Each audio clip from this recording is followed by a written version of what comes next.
This is Michael Woodward, and this is Season 2, Episode 83 of the Jumblethink Podcast. T-minus 10, 9, 8, 7, 6, 5, 4, 3, 2, 1.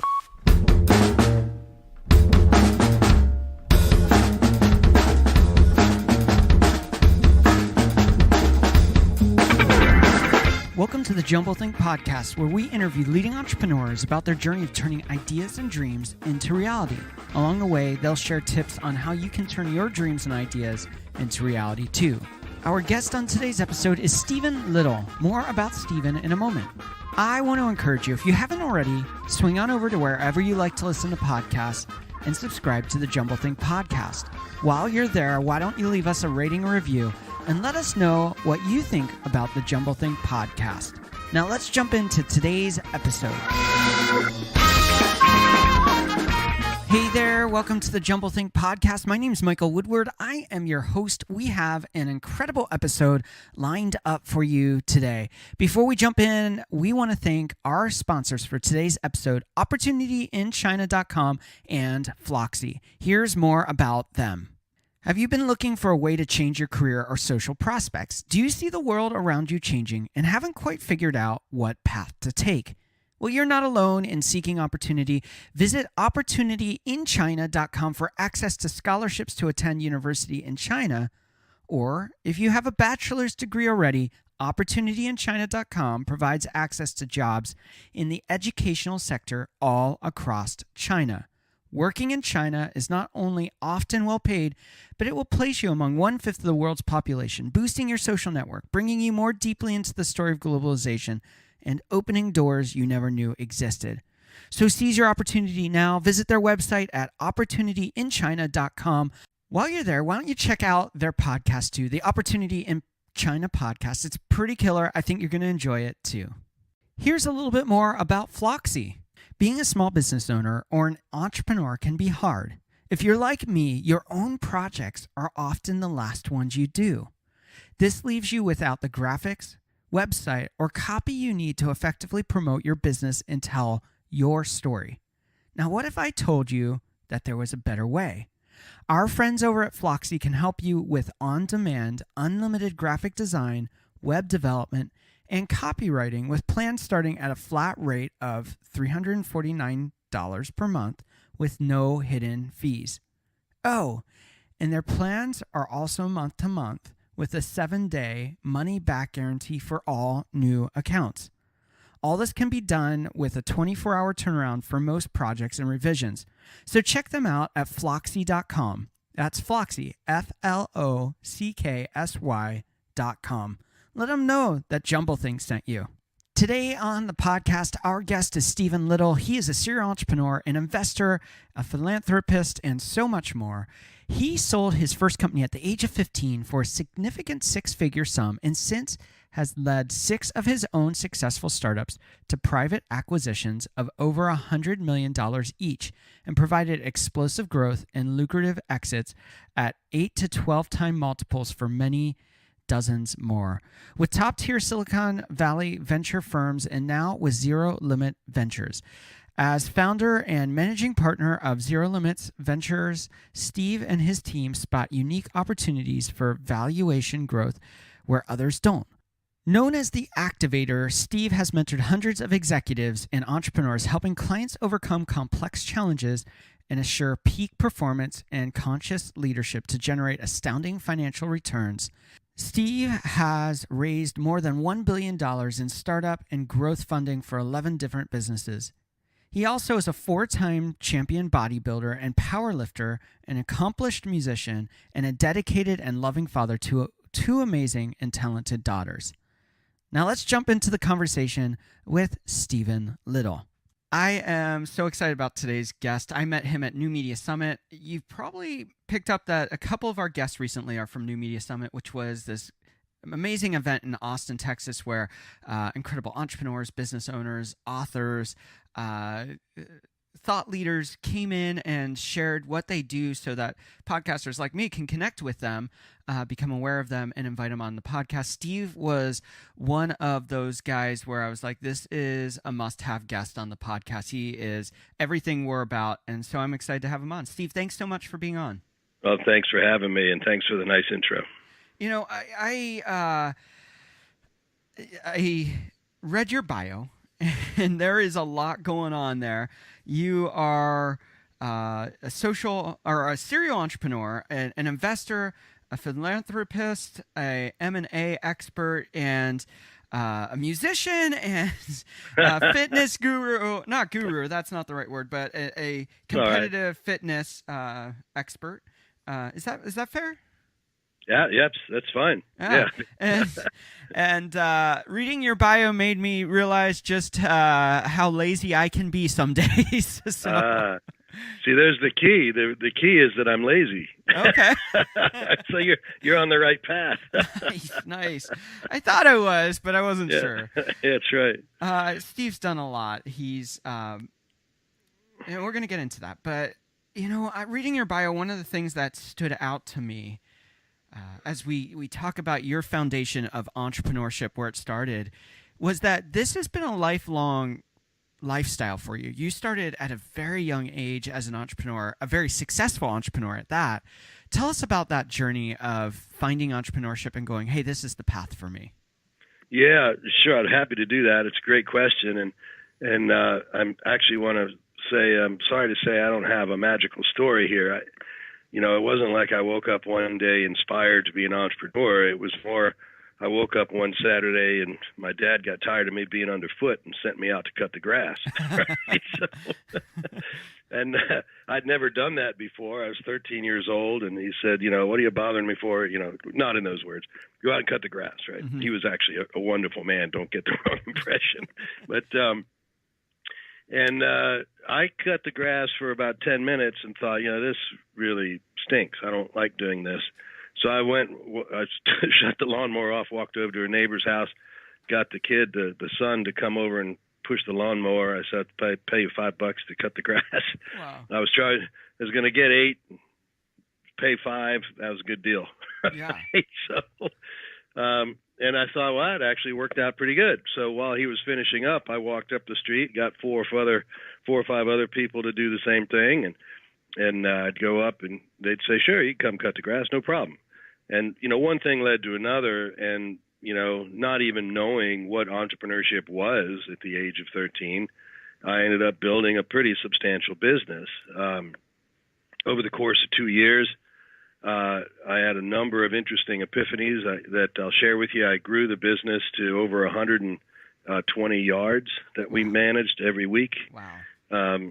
And sort of the turning point for me, as I reflect back on it, it's important to understand that at 15 years old, I could not have understood this as I describe it. But here's what happened. I lived in Pennsylvania, so August in Pennsylvania, the grass doesn't grow very fast. Well, I so, got to ask you, pause you right there. Where in Pennsylvania? Berwyn. Okay. Berwyn, the main line, Yeah. right there by Valley Forge. Yeah. King of Prussia. Yeah, I know that. I'm from central Pennsylvania, so that's Well, why I you asked. know, So. you know exactly what I'm talking about. Then in Yeah. August, the grass doesn't grow. Okay? No. So I had at the time I had maybe 20, 30 yards to cut, and I was going through on a Saturday to I'd knock on the door and say, hey, Miss Smith, come cut the grass this week. Yeah, sure, like that. But I started to hear, well, it's not really growing very fast. Why don't you give it 2 weeks and come back the week after? Yeah. That happened 5 times one day, and I thought, this is half my business. Yeah. That's not good. So I came up, I thought, and lo and behold, I came up with the idea of having them sign on to semi-annual or an annual lawn care contract. Right. And what I would agree to do is I'd cut the grass in the summers and keep it clean and, swept and all like that. If there was a storm, I'd come in and pick up all the twigs and leaves and, debris or whatever. My job was to keep their place looking groomed. Right. I wasn't going to do any heavy landscaping, but I'd keep it looking groomed. And in the winter, I'd shovel the walk and like that, right? Yeah. And one flat rate all year, no problem, right? And almost everybody took that offer, and I went forward with that from then on. Now, the significance of that is that 2 years later, when my dad came home and said, hey, I've been transferred, we're moving, I said, well, gee whiz, Dad, what am I going to do with my business? Yeah. Now, you have to understand, my dad was a very busy executive working in a defense department arm of a company there. And he said, well, I'm sure that everybody would understand that you're moving. You can't keep cutting their grass. I mean, he was thinking I was just, pushing my lawnmower around. He didn't realize I had 47 lawnmowers and 35 employees, right? So I said, no, I don't think you understand, Dad. So I went upstairs, and at the time, I'm going to date myself a little bit. In grade school back then, you had, in junior high school, you had these loose leaf notebooks that had a blue canvas cover on them. Yeah. That's so you could write on it, right? Yeah, And so I'd written in big black magic marker Steve's Big Book of Business, right?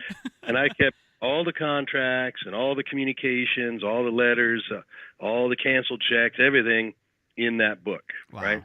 Wow. And so I brought the book down and put it on the kitchen table in front of my dad. I said, that's my business. And he started flipping through it. He got, he turned 10, 12 pages at a time. And, it dawned on him what he was looking at. Yeah. He said, you take care of all these yards? I said, yes. He said, my God, when do you go to school? I said, well, I don't do the work personally. I've got a bunch of employees that do the work. Yeah. And he looked up at me like, what? So, he had no clue. Had no clue whatsoever. Not at all. And he was not he did, he was a good dad. It's just, this is not his thing, right? Yeah. And so he said, show me your bank books. I went and got my bank book. I didn't even have a checking account. I had a savings account, right? I showed it to him, and, he said, goodness gracious, man. What, holy cow, I had no idea. I don't know what to tell you, son. I don't know anything about any of this. I'm an engineer, for crying out loud. Wow. I just got to understand it goes back quite a ways. So, things just didn't happen that way often. And here's the thing about this story, though, frankly, is that unbeknownst to me, what I had discovered was the importance of knowing what a value driver was. Okay. Because when I went, I sort of not knowing what to do myself, I said, well, maybe we can sell it. I mean, we got all these contracts and stuff. We got all that equipment. I mean, there's a whole garage full of equipment up the street here. There's value and assets there. Yeah. And he said, well, if you think so, son, I mean, who would you sell it to? Well, right around that time in Devon, Berwyn area, there, the big enterprise lawn care companies were just getting a foothold. They'd been around for a while, but Lawn Doctor and whatnot. And I said, well, maybe one of them would be interested in it. Right. So I had my dad drive me up in there on Saturday morning and knocked on the door and spoke to the GM, and I laid the book out in front of him. I said, my dad's been transferred, and this is my business. And, I'd be interested in selling it to you if you'd be interested in buying it. Mm-hmm. And the guy had the same experience my dad had. He's flipping through the book, and all of a sudden it dawns on him what he's looking at. Now, his look at me was rather than being sort of befuddlement, his look at me was dollar signs. He realized that every one of those contracts meant that he could sell them, pesticides and fertilizers and, the rest of the program, right, which I had nothing to do with. Yeah. I just cut the grass, right? Yeah. And so he said, I'd be very interested in this. Because we wondered who was taking care of that whole neighborhood. Now we know why we couldn't get in. That's right. So he wrote a figure down on a piece of paper, and, I was 15, so I was like, wow, it's okay, that looks good. Let me think about it. Yeah. Right? It was $187,500 is the number he put down. Wow. And I went outside with the book and got in the car, and my dad looked at me and said, how'd it go? I showed him the piece of paper. He said, oh, my God. That's insane. He goes, I don't even know how to, I can't even get my head around that. Yeah. I mean, this was, late 60s, early 70s, Okay. This is kind of that kind of money floating around, right? Yeah. And he said, well, man, congratulations, son. What has to happen next? And I said, well, what has to happen next is we have to drive down to the other guy down the street. That's what has to happen next. So I ended up selling it to the second guy for a bit more, about $247,000, I think was the end price, somewhere in there. Actually, I negotiated the price then for about $220,000, but on the way home, I realized that the value of that business was in those contracts. Right. What they were buying was the contracts. They didn't care about the equipment. And they sure as heck didn't care about me. Right. So on. Right. So I said, hey, Dad, on the way back, let's go through this neighborhood here. Let's see if I can get some more contracts. Yeah. Yeah. Right. Because they're going to pay on a per contract basis. The more contracts I have in this book, the more money I get. Right. And he just shook his head like, whatever you say, son. He's like, you're buying dinner, so it doesn't matter. That's right. When it was all said and done, it paid for my college and then some, but, it was quite an experience. And again, the importance of the story was finding or discovering this thing called a value driver. And again, I couldn't have articulated that when I was 15, but I did use that same principle over and over and over again, really not being able to say why I did things the way I did. But I then went on to build I went to college and everything else. I had a bunch, always had a business going. Right. I picked up the beer distributorship for my college campus, and that was pretty good business in college. Right? Yeah. Just always doing something like that, and always looking for the leverage point. Where's the thing that I can create value with, hang on to, and then turn that value over to somebody else. So for the beer truck business, I figured out a way that I could sell the same truck to two fraternities at one night, things like that.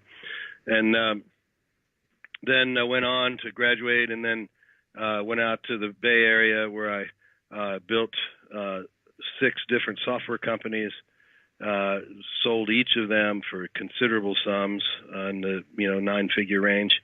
And just had sort of a whole track record of success built on this fundamental premise of understanding what drives the value of this business, and how do we leverage that to get a maximized return. So the average time to market for my companies was 27 months. Okay, so 2.5 years. Well, no. 2 and some, right. Yeah. And, I just carried that with me. And then I retired young and had a couple daughters. They went to school. I got bored. Right? And now I'm doing this, right? Yeah. So tell us a little bit about what you're doing today, because your world looks different. You're not necessarily that frontline entrepreneur on starting up businesses. You're helping other people do it. One term I heard is people call you the activator, because you've mentored hundreds of executives and entrepreneurs on this journey. So tell us a little bit about that shift from being an active investor and entrepreneur into more of that teacher and facilitator role. Yeah, no, it's a great question. Thanks for asking it. I after I'd built so many of my own businesses, and I actually executed the same process for top tier venture firms. So I took 6 of their companies out for $150 million each, and I had a real great track record. I've been truly blessed in my life, and what I learned along the way is I got on a personal growth journey in there somewhere in that 20-year period. I got on a personal growth journey, and I connected with the fact that there's something bigger than me out there. Yeah. Right. I mean, there's another reason for all of this. There's a reason why I had the success I had. There's a reason why I didn't have the trials that many other people have had. There's so on. There's always a reason, right? Nothing's random in the universe. Right. And so I started looking at that and started thinking about that in the context of what can I actually do that's different. Yeah. There's an old saying that different is better than better. Yeah. Right. And so, I really was looking at that. And what I recognized is that I had built, an entire career and a substantial reserve of capital based on one very simple principle, which was understanding what drives the value of the business. And that was based on another principle, which was, what's the exit strategy for the business? And to this day, when somebody comes up to me and says, hey, I want to start a business, what's the first thing I should do? My answer is, well, come up with an exit strategy. Yeah. And of course, they look at me like, what are you talking about? This is going to be like my legacy to the world. And I said, but the exit strategy is not about the exit. Yeah. It's about the strategy. And here's why. In order to understand what builds the value of your business, you need to know who would buy it and why they would buy it and how they would value it. Yeah. Right? And it's going to be different for every single buyer. Mm-hmm. So we have this thing in our industry, in the M&A world, called valuation, right, in the investment world. Well, let's pause there, because some people might not know the term M&A. So what is that? Mergers and acquisitions. Okay, So it's great. the whole enterprise, right? Yeah. So if you go for investment capital or you go to sell the company, basically it's the same formula. It's just that an M&A, they're buying 100% of the company, Yeah. or an investment, they're buying a portion of the company. Right. But the formula is basically the same, and they need to know what the company is worth in order to know how much of the company they get for the money they give you. Yeah. Right? Yeah. And so we use a calculation called valuation. But valuation is just a numeric representation of, revenue, earnings, and an industry multiple, basically. And what we've learned over the years is that we can take that baseline and we can enhance that baseline dramatically through valuation growth strategies. Okay. So I'm a little bit off track of your question, but the premise here is that the key differentiator here is understanding. When I ask the average business owner, what's your exit strategy? I was telling you earlier that I typically get one of two answers. I get, we don't have one. Right. To which I respond, well, that's good. It's honest. Yeah. But you need to have one. Yeah. Okay? And number two is we're going to grow it and someone's going to buy us. Okay. Which is good, interesting, but not a strategy. Right. It's an idea. It's an idea. And I explain to people, look, the exit strategy, as I said, exit strategy is not about the exit. It's about the strategy. And here's what I mean by that. Okay. There's going to be an exit. Yeah.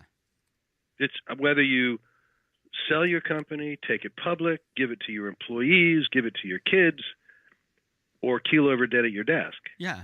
There's going to be an exit. One day you're leaving. It's not up to you. That's right. And the bottom line is you want this asset, which will probably be the single largest asset you're ever going to create. Right. Right, to be worth as much as it could possibly be worth. Yeah. Right? And when I have people say to me, well, yeah, I'm just doing it for the income, my response to that is, then you should go get a job, because getting a job is a heck of a lot easier than building a business. Way right? Easier for sure. So trust me on that one. Way easier. Yeah, I mean, it's just infinitely different, right? So you're talking about people who are committed to doing something, and that's really sort of the key, is that if you start focusing on value creation with your business, then another seed is planted in the back of your mind, and that seed is about your purpose. It's about what you're here to accomplish. Look, when I talk to entrepreneurs, I remind them, look, there's a reason you started this business. Yeah. And it wasn't just because you were unhappy with your job. Yeah. You had a bigger vision, and you couldn't see how you could accomplish that vision in your job. Right. So you've gone out, you've carved your own space, carved your own place, built your own segment, got your own brand, all the things that you've done to create a presence in the market for your business, but you're doing it for a reason. And the tragedy is most people forget why. Yeah. They get so consumed in the journey and in the effort. I mean, it's hard work. Don't make many mistakes about that. Right. But they get so consumed in that work and growth and earnings and hiring and firing and paying your taxes and all this stuff that goes with it, that they lose sight of why they were doing it to begin with. Yeah, that focus goes away, and all of a sudden they don't have clarity anymore on what's going on or why they even started. Right, exactly. And they start asking questions like, boy, is this it? Yeah. So I just do this now? Yeah. Right? And they get into the drudges of stopping being an entrepreneur and being a business owner. Well, so then we get into the working in the business versus on the business and all that stuff. And, the whole, I mean, the reason there's so many entrepreneurship books out there is because it's such a complicated morass of psychological issues. I mean, I tell people, look, if you want the best personal development pathway you can possibly get, start a business. Yeah.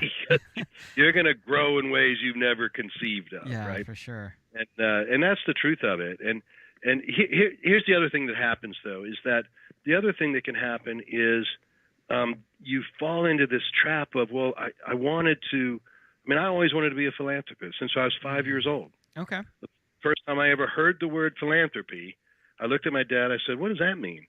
And he told me, and I said, "Wow, man, how cool would that be?" Yeah. You just see somebody who needs help and just give them the money.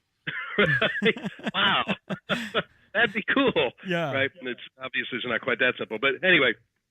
And so I really made that part of my personal vision, is to grow to a place where I could give at will to things that I believed in, things that touched my heart, things that made me believe I was having the impact that I wanted to have in the world. And of course, that's a close cousin to investment and investing in businesses and people and helping them accomplish the things they want to accomplish. And that's where it all turned for me, is all of a sudden I realized that I'd been blessed and I'd been given the direction I'd been given to focus on doing good, right? Doing well by doing good is the, sort of the catchphrase now. And it was my job now to lead other people. Yeah. For them to realize how they could do well by doing good. And so now we took Zero Limits Ventures and we pivoted it onto working exclusively with mission-oriented or evolved enterprise businesses. So if you don't have a mission, you either have to go get one or you can't work with us. Yeah. And is that like, are you talking about, there's some new terms on the business structures, and one of them is, I'm blanking on what they are, but in California especially, they have these businesses for good. They're for-profit nonprofits. I forget the exact terms for them, though. Well, so it doesn't have to be a nonprofit. Okay. I mean, that's okay. I mean, it can be. Yeah. But that's not really the angle I'm looking for. I mean, I'm more on like Tom's Shoes. Okay. Right? Now, there's a business that's worth billions of dollars. Yeah. And frankly, one of the principal reasons it's worth that kind of money is because at the core of the business is the principle of giving. The reason the business was built the way it was built is because they wanted to solve a shoe problem with underprivileged people. And they came up with the idea that if we can build the shoe cheaply enough, we can do it in a way that when we sell a pair, we can give a pair. Okay. Right? And that worked. And now you've got a lot of people doing that. Bombas, the sock company, does that. Yeah. Pair, give a pair, right? Yeah. And here's the thing. Whether they knew it or not, they were putting themselves in front of a massive trend. Yeah. Right? The simple fact of the matter is the consumer market is being overrun with millennials and Gen Zers. Yeah. And they will not do business with you if you're not giving something. Right. Right. A bigger mission, a bigger purpose. Gotta be something of value. Right. But it can't be a bolt-on. Yeah. Like, the story I like to tell is, it can't be a pink ribbon on a chicken box. Right? That doesn't work. You can't sell a bucket of carcinogens and put a pink ribbon on it and get the same boost, right? Well, and some companies like Skechers got themselves into trouble where they tried to capitalize on the Tom's philosophy in a DNA that wasn't actually authentic to them, and because of that they kind of got burnt. They burnt themselves because people saw right through it and said, no, you're not doing this because that's the DNA of your business. You're doing that because it's trendy, and that's not the core of what you should be doing. Yeah, that's a violation of the basic premise. Right. So you're absolutely right. And that's a really important thing for people to understand. And there's a lot of reasons why you should do that. And it's not just the legacy of giving.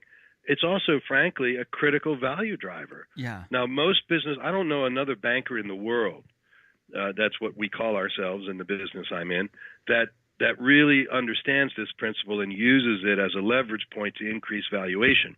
But I teach entrepreneurs that, look, if you get yourself oriented and deeply integrated into a mission, the value of your business will grow 1,000 times faster than your competitors who aren't doing that. And that's the key. Yeah. Right? Yeah. Now, the debate continues. It's getting less and less noisy, but the debate does continue on the investor side of the equation where, venture or some angels, some of the more mainstream, old school type investors are still of the mind that, well, okay, but I'm only going to give up so much of my profitability for doing good. Right. Right. Well, what we teach them, and we do the math and show everybody that, look, here's the thing about that. Yeah, okay, so you're going to take, let's say your company's doing, 23% EBITDA on $100 million, so you're making, $23 million a year in EBITDA earnings. And I'm going to say, let's give, 2.5% of that goes to housing the homeless in Haiti, whatever it is, right? Yeah. Cleaning the oceans, saving sharks, saving the Amazon rainforest. Those are the ones I'm involved in, right? Yeah. But, right, whatever it is, right? But whatever it is, right? Yeah. Well, okay, yeah. So that's roughly $5 million, $6 million. That's going to come right out of the profit line, right? Yeah. Well, but what they miss is that, okay, yeah, so it's going to take your EBITDA down to maybe, sub 20. Right. Right. But it's going to boost the value of your business by a factor of 2 or 3. Yeah. So now your $100 million business is worth $150 million. So that $5 million bought you $50 million in value. Yeah. And on top of that, you have some mechanisms that you can even lower your tax liability. So that's going to give you more revenue there too. Yeah, exactly. I mean, it's all good is what it comes down to. It's all good. Yeah. And so that's why it's such an important attribute going forward. And long story short, this is what I learned on my journey. Yeah.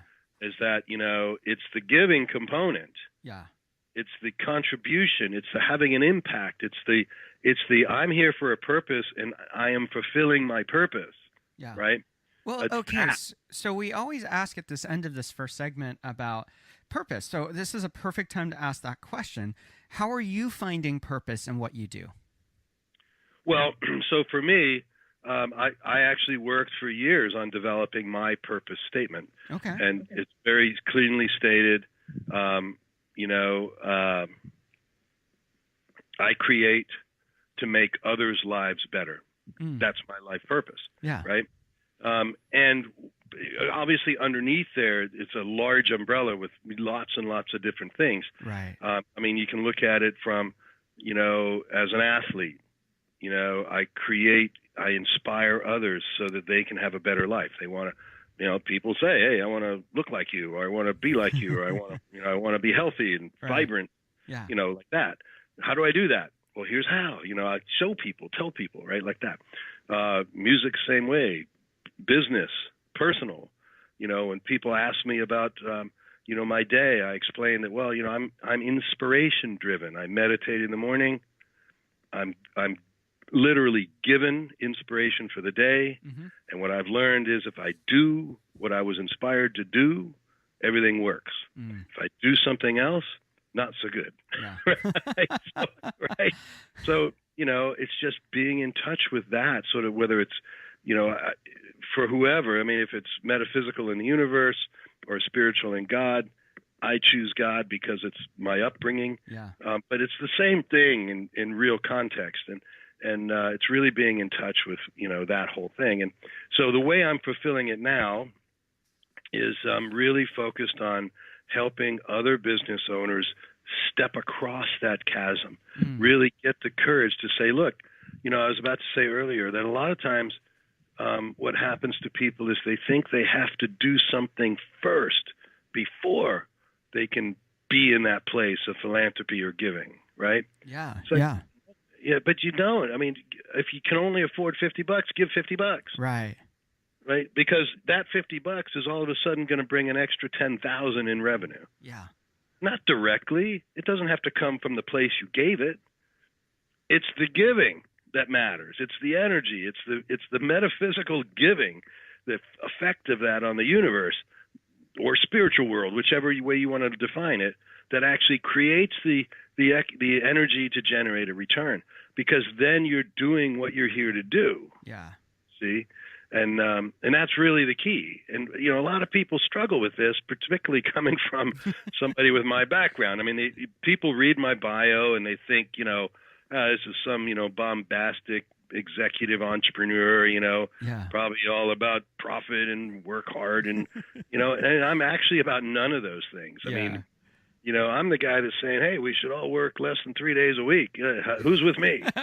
I'm with you. I'm working towards that personally. So that's one of my goals. But you can see how when you get this model in your mind that, hey, I want to have a big impact. I've seen people write this on their goal sheet. I want to give $10 million to a charity of my choice. Yeah. And what I coach them on is, okay, that's awesome. That's amazing. What charity? Yeah. Well, I don't know yet. Yeah. Okay, well, so it's non-specific. So you're going to get a non-specific result. Yeah. Now, if you pick one, then all of a sudden, everything you're doing begins to orient around that pick. So let's say it's saving the rainforest, the Amazon rainforest, because we all know that if it goes, we stop breathing, right? Right, yeah. So it needs to be protected, and it needs to be protected. Yeah. So let's say you pick that one. Well, if that's the one you picked and you really commit yourself to it, then what will begin to happen is decisions will bleed into every aspect of your life. Yeah. Particularly your business. Yeah. Right? So you'll make that public. You'll make that known. You'll get employees who get on board with you. You'll get, an employee or a partner who comes along and says, hey, let's put together, a group. And let's have a coffee every Tuesday morning to talk about what we can do for the rainforest. And pretty soon you've got this sort of central mission. And there are people in the organization that are not going to be on board. They're going to leave. But people who come in are going to be excited about it. They're going to come in and stay forever, right? So, and you're going to build a better company. Yeah. Right. Yeah. By picking. So it was just that one decision. It was picking the one that you're going to give to that drove all that other outcome, right? Yeah. And that's the thing. So I keep telling people, look, it doesn't matter that you don't have the money now. Just pick and step into it, and it'll happen. So two other questions we always ask at the end of this segment is, the first one is, what is one challenge you're currently working to overcome in your own business? So let's start there. Yeah. For me, it's this brand initiative. Okay. And, I'm completely transparent about it. Until recently, when you read my bio, you didn't hear any of what I just said. Yeah. Right? But I read it, and it's definitely there now. So. Well, it is now, but frankly, that happened the weekend of New Media Summit, believe it or not. Oh, wow. I didn't know that. Wow. Yeah, because I tested the message at the summit. Yeah. When everybody approached me afterwards, what they were talking about was Pachamama, beneath the waves, like that. They're going, okay, well, that was the important part. So none of this other stuff, all the credentials of the $100 million companies and the this and the that, and the interesting story, but we don't really care. What we care about is what you're doing in the world, which is a perfect illustration of what I'm talking about. Yeah. Right? And so I look at this like, okay, well, I'm out here preaching this message. Yeah. I'm out here telling people they must do this. Yeah. I've been doing it, but my website doesn't tell anybody I'm doing it. Yeah. And my partner is always on me saying, Steve, nobody knows who you are. Yeah. They think you're one thing. They read about you and they hear about you and they think one thing. But then when they meet you and they discover that you're a spiritually governed man. You're intensely passionate about giving and helping other people grow, and you always stop to reach out and help someone get a growth opportunity out of what they're experiencing. That's incredible, but nobody knows that about you. Yeah. So my big challenge is to bring that forth to the surface. Yeah. And get it communicated as part of my brand. Yeah. The Zero Limits brand, right? Because it's really what's behind the Zero Limits name, quite frankly. Zero Limits Ventures was born out of an experience I had with Dr. Hugh Len in Hawaii, where I learned the Ho'oponopono ancient healing technique. I mean, it's just like the whole name of my business is tied up in this spiritual journey, yet it's not communicated. So that's my biggest challenge, is getting that out there. And I see, reflecting back on something I said earlier, different is better than better. Yeah. And there are no bankers that I know of that are focused on this space. And I'm a big believer in defining a category and owning the category. And I believe there's a category ownership opportunity for me. And then all that leads to in terms of the good I can do in the world and the good I can help others do in the world. So good. with that, what's the next big goal you have for the business? Well, I've got sort of the standard, we do have some practical realities. We got to, grow revenue and margins and so forth. I mean, business is business. Right. I mean, it's great to have it all evolved in this spiritual notion, but you still have to, pay the bills. Right? So true. So, we doubled this year. I expect to double or perhaps triple next year.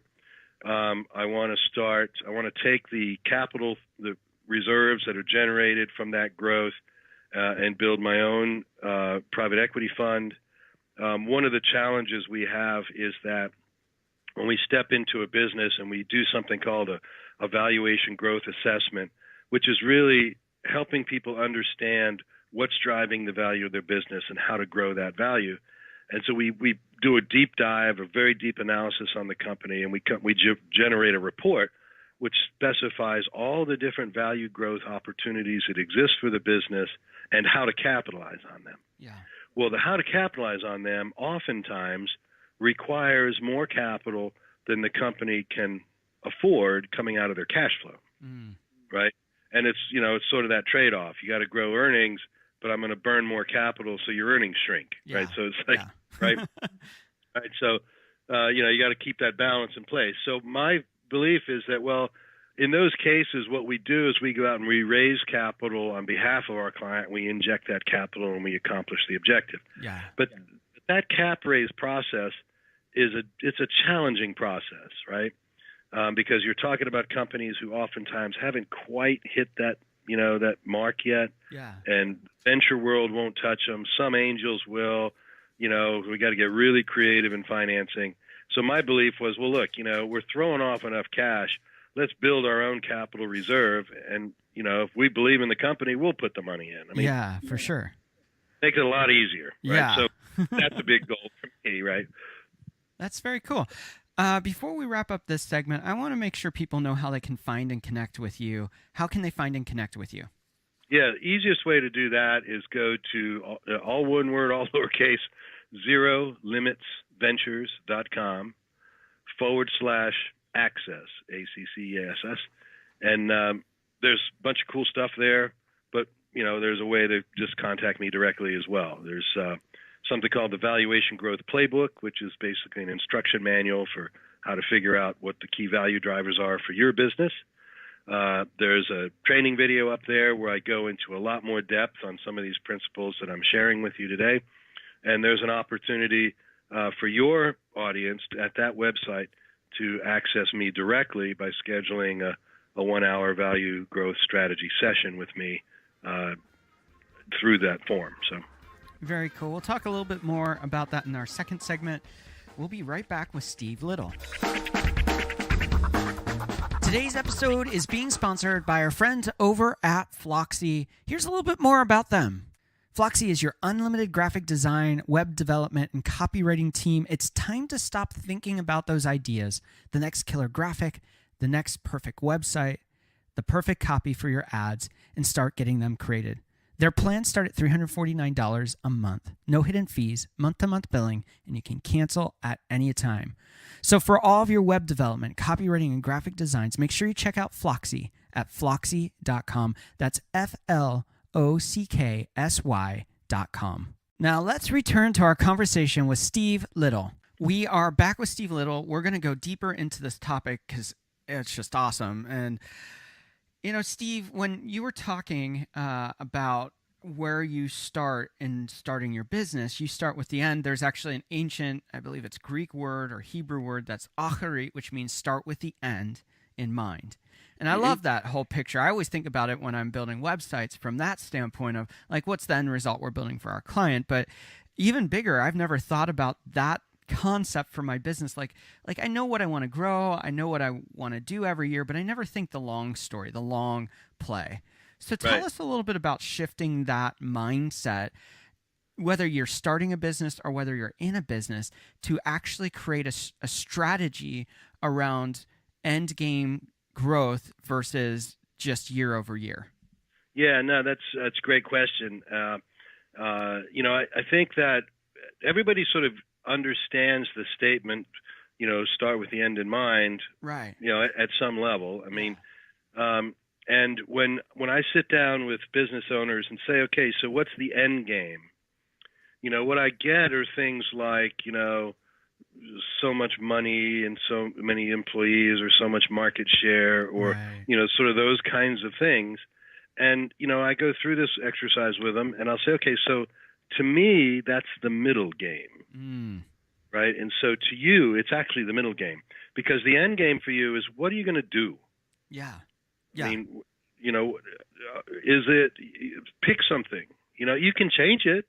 I'm not like making you cast it in concrete, but the end game is, what are you here to do? Yeah. Right. I mean, if you don't go past that, then you end up in that really tragic place where, on your proverbial deathbed, if you will, you're looking back going, well, I made a lot of money and had a really great marriage, but I never really, did the thing I was here to do. Yeah. Yeah. Right. And nobody wants this. Right. Everybody wants to hit that mark.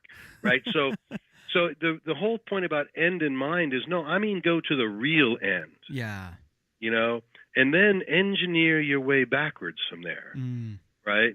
Because, I mean, I'm going to outlive my business by at least, I think, 40 years. Yeah. Right. So what am I going to do? Okay. Right. I have a clear vision about what I'm going to be up to. Yeah. Right. Yeah. So, and everything else is in service of that. Yeah.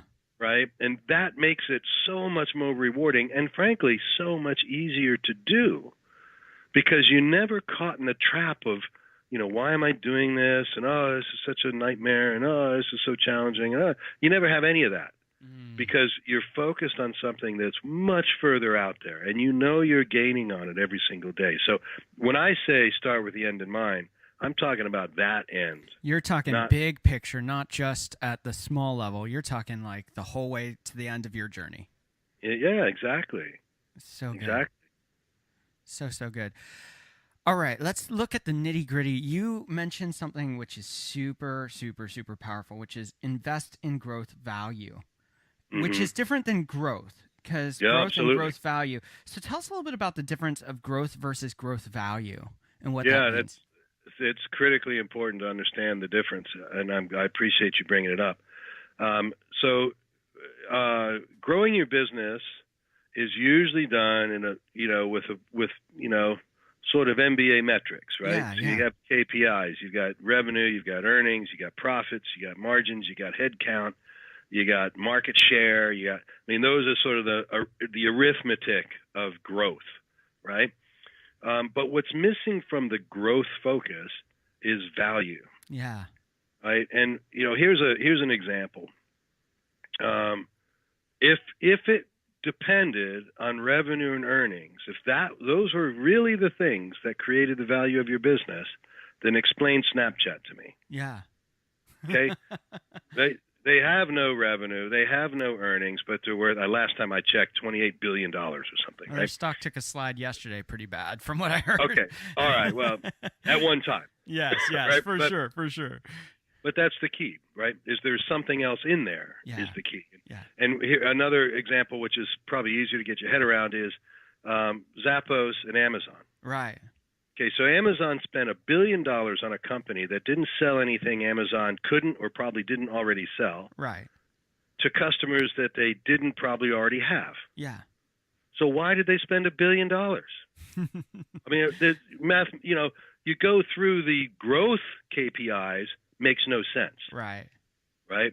But if you understand that what Amazon was doing was getting strategic about their initiative around Prime, same day delivery, drone delivery, yada, yada, yada, which meant they needed a cultural shift. Yes. Up to then, Bezos was the monolith, right? He was the big, going back to 2001, right? The big monolith. There was a monolithic thing that wouldn't work. Yeah. So they had, and they couldn't just jam a different organizational structure in place. That won't work either. Right. You have to bring the culture across. Yeah. And that's exactly what Tony Hsieh had built. Right. So they bought it for its cultural influence. Wow. Right. On Amazon. Yeah. And it was worth $1 billion to them, right? When it clearly has been worth $1 billion to them, Yeah. right? So, Absolutely.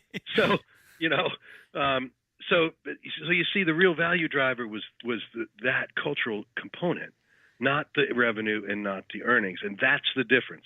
He was growing revenue.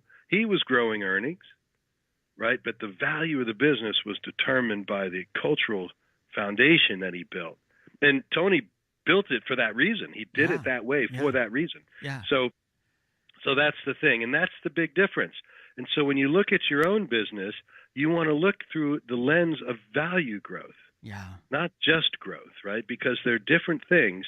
And to me, the most important attribute of owning a business is increasing the asset value of that business, which can be done without growth in revenue and earnings. We see it all the time. Yeah. Right? Well, and I think that's an interesting statement because we don't think of our businesses like Silicon Valley businesses a lot of times, like these big corporations. And so we look at value as how much of a paycheck we're getting often in our small businesses.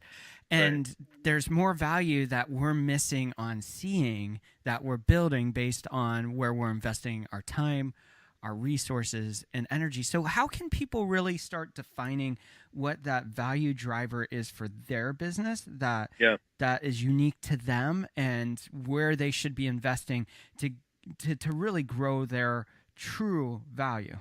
Yeah, it's a great question. And this is why I tell people start with an exit strategy. Yeah. Because it is like the begin with the end in mind. Yeah. But now what you've really done now is you've brought the focus into something that you can get your head around. You know, my exit strategy is to sell to, somebody who does this, right? Whatever it is. Yeah. And what you're going to find when you start asking the question, who would buy this and why? You start to reveal value drivers. Yeah. Now, you don't know which ones are the best ones yet. Yeah. But for instance, for every business, there are at least 5 different potential buyers from 5 different potential perspectives who are going to value your business in 5 different ways. Wow. Give you an oversimplified example. For your business, there's somebody who wants to buy it for your customers. They want your customers. They like your customer acquisition implementation. They like your customer retention strategies, right? They're buying it because they want your customers. So what they're actually saying, without saying so, is they have product. They want to buy a market. Yeah. And they're willing to pay some amount of money for that market. Now, how much they're willing to pay is directly proportional to the change in value they're going to realize when they own you. Yeah. So if you're going to increase their value by $100 million, they're going to be willing to pay something beneath $100 million for you. Yeah. Yeah. They're not going to pay more than $100 million for you. Yeah, that would be silly to pay over value of what you bring to value them. Exactly, right? But you can see the point. Yeah. Now, at the same time, there's another company who's interested in you, and maybe they want to buy you for some intellectual property or a brand, or maybe they just want your people, right? There's other motivations. Yeah. Right? And they're going to value you based on the way those things are going to affect the value of their company. Yeah. So let's say the second group is going to value you at 8 times earnings. That would be a nice number. Yeah. Right? And let's say the first group is going to value you at 10 times earnings. Yeah. Right? And so if you knew nicer, that number. Yeah, exactly. If you knew that, then the question that you ask yourself is, okay, if I had $100,000 to invest in my business, where would I invest it? Yeah. Would I invest it in 8 times growth or 10 times growth? Well, 10 times growth. I hope that's the answer you come up with. Right? Yeah. Exactly. So that would say, and by the way, that's the way investors look at this. Yeah. Investors look at it as, why are you investing in 8 times growth when there's a 10 times growth opportunity over here? Yeah. Yeah. Just go get more customers. You remember the story I told you about my lawn care company? Yeah, yeah. This is the piece that I couldn't articulate back then. What I learned and what I told my dad that day is the thing that makes this valuable is these contracts. Let's go get some more contracts. Yeah, for sure. I didn't say, let's go buy some more lawnmowers. Yeah. Right? Or let's go get, it was more contracts, yeah, right? Yeah. And it's the same thing applies. So and that's where is the value reason. was for your business was in the contracts, not in the equipment. The equipment Exactly. just reinforced the value so that you could deliver on the value that you had. Yes, exactly right. And so that applies to every single business for every single listener in the audience. So good. And so all you have to do is think about it that way. Who would buy you and why? And if you don't know, then, do some research. Yeah. Right? It's literally a brainstorming exercise. Yeah. Well, for instance, you look at competitors. A competitor might buy you. Yeah. They want to buy your market. They want to shut you down. They want to own more market. Yeah. Or a strategic partner. Somebody you're partnered with can look at you and go, well, we're currently paying you like $1 million a year. If we bought you, we would not have to pay you $1 million a year. Okay? Right? Could be, private equity is big right now in acquisition. Yeah. I mean, there's $16 trillion in pent-up transaction volume going to occur in the next 4 years. Yeah. There's a lot out there. So there's a lot of reasons for people to buy you. And sometimes it's a great exercise to pull some key employees together and say, hey, just out of fun, let's think about this. Yeah. If we were to sell, not that we're looking at it, but if we were to, who do you think would buy us? Yeah. Why do you think they'd buy us? Yeah. Right? And then explore that. You follow? Yeah. You could even hire a firm like mine or any others like mine to actually go do that research for you. Yeah. Doesn't cost you a ton of money to go out there and find out, hey, test market, see what happens. Yeah. Right? And even if you're not going to sell, it brings so much value in understanding your business and growth potential to invest properly in your business to become a better asset to yourself, not necessarily a buyer of your business. Exactly right. That's the key right there. That's why I say the exit strategy is not about the exit, it's about the strategy. Yeah, yeah. So good. There's so much we could talk about. We're hitting a little bit of a time crunch here. I want to make sure people know about the Valuation Growth Playbook, the 1-hour Valuation Growth Strategies video training, and the 1-hour Valuation Growth Strategy sessions for your business. So can you take a moment and just share a little bit about what those are and what people are going to get out of those by checking that out? Sure. The playbook is it's like a manifesto. It basically covers the real fundamental basics of identifying value drivers and figuring out how to leverage those value drivers for more growth. So some of the examples I've used in today's conversation are actually in that playbook, so it'll be a little bit repetitive from that standpoint. But it's a great way for you to sort of begin this process, to start looking through the lens of value growth as opposed to just growth, right? Yeah. So it's a quick read. It's not a big study, but I think it gets people in the right contextual reference point for their business, right? Yeah. It's not all the answers, but it does give you some really good grounding for your thinking, right? Yeah. And your brainstorming and so forth. The video is a video of a session that I did. There's two of them up there, actually. There's one that I did for EO and one that I did for a local entrepreneurs group, where it basically starts with this whole concept of exit strategies, value growth strategies, and sort of walks through what's changed in the industry and why it affects the way you do this going forward. It explains a bit about the value curve inflection points. Like, it might be interesting for people to know that the maximum rate of return for the founder occurs between 28 and 36 months. Oh, wow. Okay. Yeah, so it's much earlier than people think. Yeah. Right? And so because I've heard 7 years, and that is way before 7 years. Yeah. See, and it doesn't have to be, it doesn't mean you have to sell. Yeah. It just means that you want to understand what the investment rate of return is for your business. And that training goes through some detail on how to do that. And it also sort of talks to the issue of, okay, when I give this presentation live, and I get to that point where I explain that it's 22 to 36 months rather, there's an audible gasp in the room. Yeah. Because most of the business owners in the room are 5 years and beyond. Yeah. So they're like, oh, God, I'm too late. Oh, I'm so screwed. It's like, no. And then I explain that, no, you're not, and here's why. And I explain what to do about it, right? Yeah. And so it's useful. It gives people real guidance on how to start looking at their business through the lens of the value growth potential it has, and it explains what negative value drivers are and how to make sure you don't get hit by one of those. Those are real tragic. You get 10 years out and a negative value driver hits you and sucks all the value out of your business. That's a bad scene. Yeah, that's really bad. It's really good information there. And then, of course, everybody always wants to translate this to, well, what about me and my business, right? And so I came up with the value growth strategy session as a way to spend an hour on the phone with a business owner. We talk about your business. We dig in as deep as we can in that period of time. And I try to give you some real pragmatic visibility to where you want to go look and what you want to do to leverage the value drivers you have.